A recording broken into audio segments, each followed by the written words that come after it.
Hello, darkness, my old friend.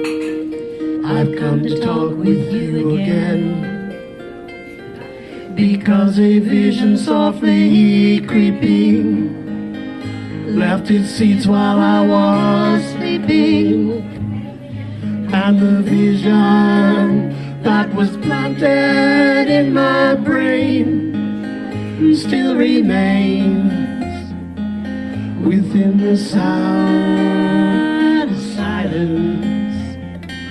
In restless dreams I walked along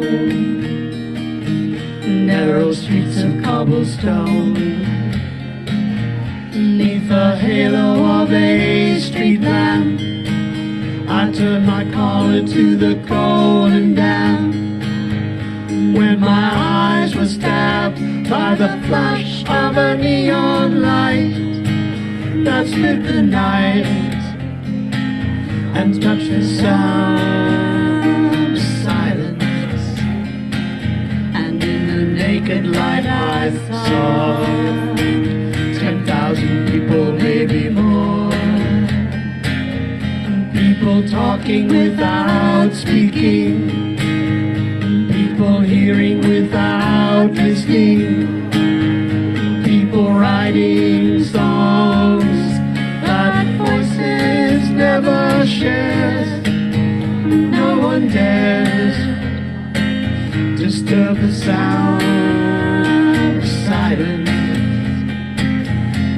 for I do not know. Silence like a cancer grows.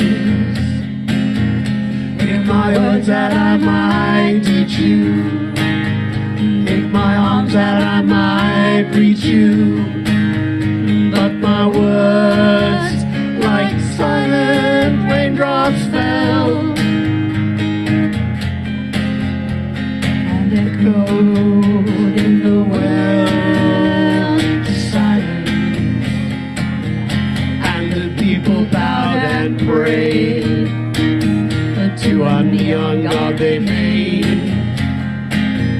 and the sign flashed out its warning in the words that it was forming. And the sign said the words of the prophets are written on the subway walls and tenement halls, and whispered